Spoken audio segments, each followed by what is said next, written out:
समन संगगान। सुपटिपन्नो समन संगो, उजुपटिपन्नो समन संगो, न्यायपटिपन्नो समन संगो, सामीचिपटिपन्नो समन संगो, हेस संघो आहुनेयो पाहुनेयो दक्षिणेयो अंजलि करणियो, अनुत्तरं पुण्यखेतं लोकसाथी, संघं जीवित पर्यन्तं शरणं गच्छामि, ये च संघो अतीतो च, ये च संघो अनागतो, पच्युपन्नो च ये संघो अहं वन्दामि सर्वदा, नत्थि मे शरणं अयं संघो मे शरणं वरम्, एतेन सच्च वज्रेन भवतु सर्वमङ्गलम्, संघं नमामि संघं नमामि संघं नमामि। आधुनिक पाली भाषा हिंदी में भावार्थ। समण संगगान। अच्छे मार्ग पर चलने वाला समण संग, सीधे मार्ग पर चलने वाला समण संग, विधि मार्ग पर चलने वाला समण संग, उचित मार्ग पर चलने वाला समण संग, ऐसा समण संग, यह समण संग आहुति देने योग्य है, अपना यानी अपना सब कुछ देने योग्य है, पाहुना बनाने योग्य है यानी अतिथि बनाने योग्य है, देखने के योग्य है यानी समझने के योग्य है, हाथ जोड़ने के योग्य है यानी आदर करने के योग्य है। यह लोगों के पुण्य खेत में लाजवाब है। पुण्य के खेत में जीवन भर इसके साथ रहकर संघर्ष को जाती हूँ। पहले जो भी समण संघ रहा है और जो समण संघ रहेगा और जो वर्तमान में समण संघ है, मैं इस समण संघ को वंदन करती हूँ।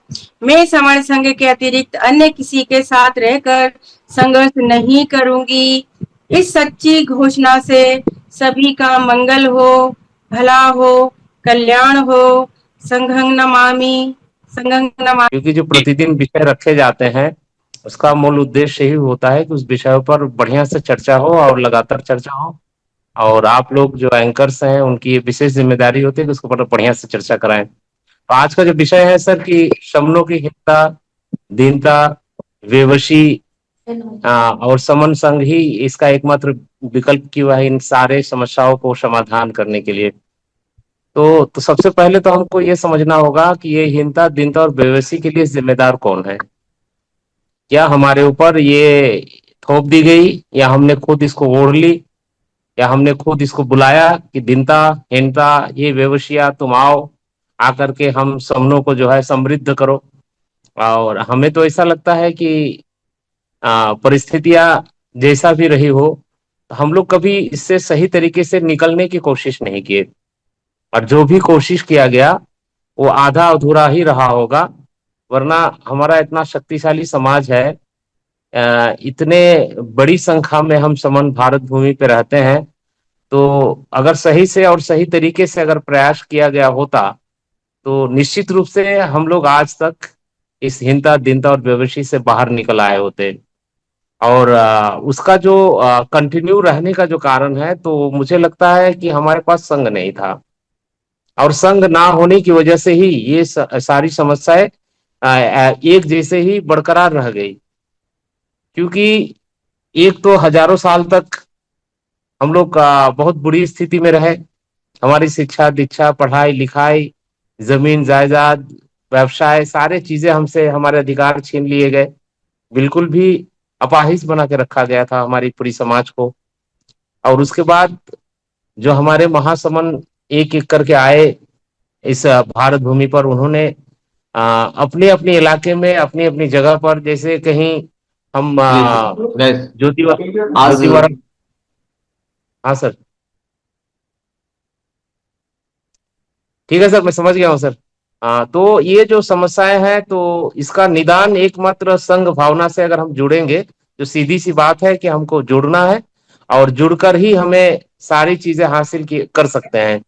तो संघ का जो मूल मंत्र है हमारा कि जीतना है, जुड़ना है तो जीतेंगे, जुड़ेंगे तो जीतेंगे। बस ये जुड़ने और जीतने पर हमें लगातार काम करना है, और हम लगातार काम करेंगे तो निश्चित रूप से हमारी सारी परेशानियां, सारी समस्या खत्म होगी।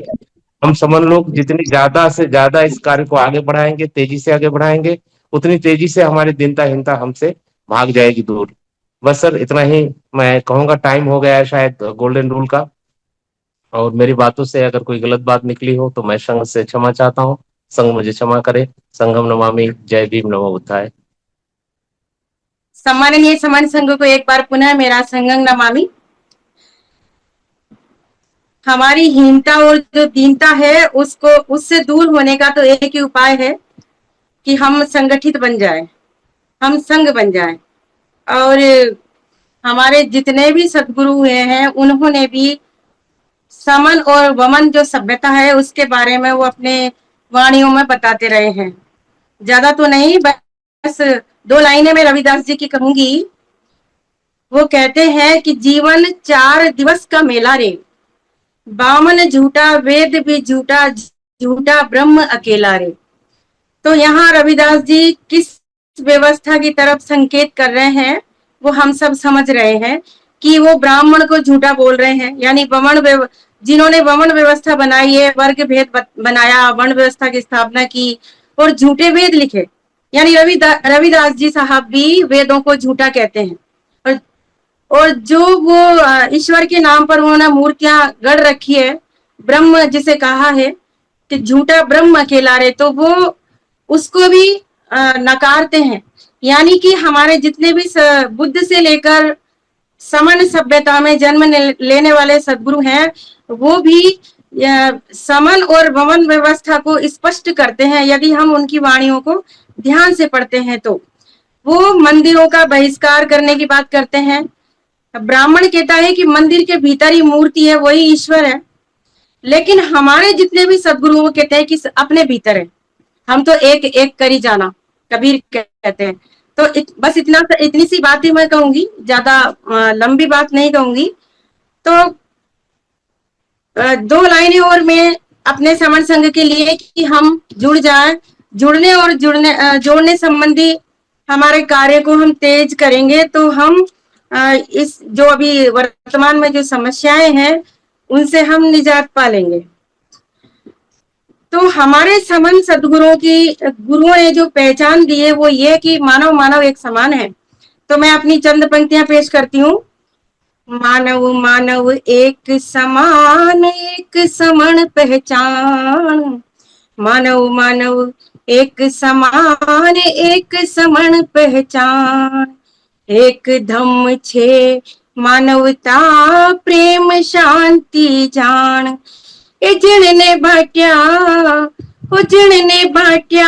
वे पाखंडी छे लोग। मैं जो था की बाटड़ी।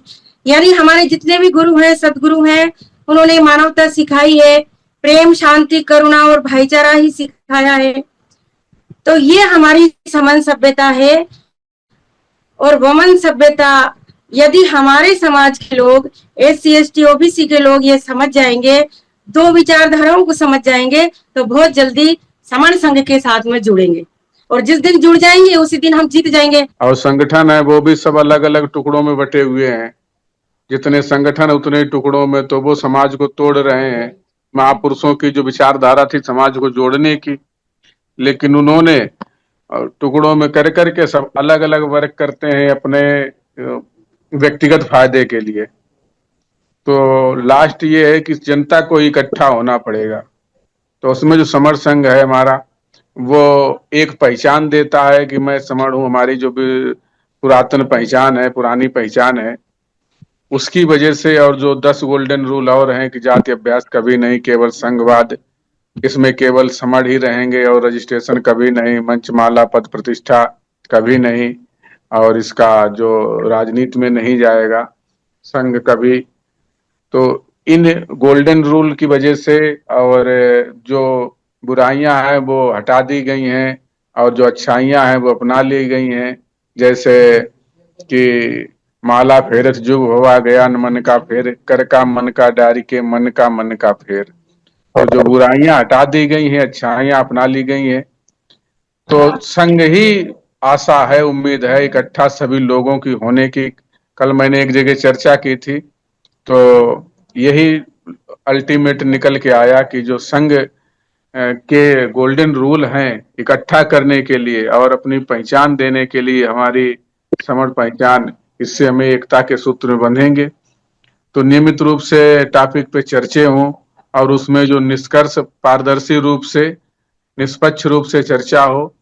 जो समस्याएं हैं उनमें जो निष्कर्ष निकले, उस निष्कर्ष में आम सहमति बने, आम सहमति पे कार्य हो। जो हमारे मतलब सन्निपात बाहुल में कार्य होते हैं, जैसे बुद्ध विहार है, कबीर भवन है, अंबेडकर भवन है, या कोई अन्य जगह जहाँ पे एक निश्चित समय पे आए सभी लोग समझ और एक होने के लिए जो समस्याएं हैं वर्तमान, उन पे चर्चा करें, अपनी पहचान जाने, संघ से जुड़े और जो निष्कर्ष निकले उस पे आम सहमति बनाकर उस पे सभी लोग कार्य करें। यही एक सफलता है, संघ ही आशा है। और तो बाकी सब टुकड़ों में टूटे व्यक्तिगत फायदा लेने के लिए महापुरुषों ने यही कहा कि समाज के फायदे में ही आपका फायदा निहित है। यदि हम समाज का, बाबा साहब ने कहा कि समाज के उद्धार में ही आपका उद्धार निहित है, समाज के लाभ में ही आपका लाभ निहित है। व्यक्तिगत लाभ यदि आप करोगे तो आप न तो अपना लाभ कर पाओगे, न समाज का लाभ कर पाओगे।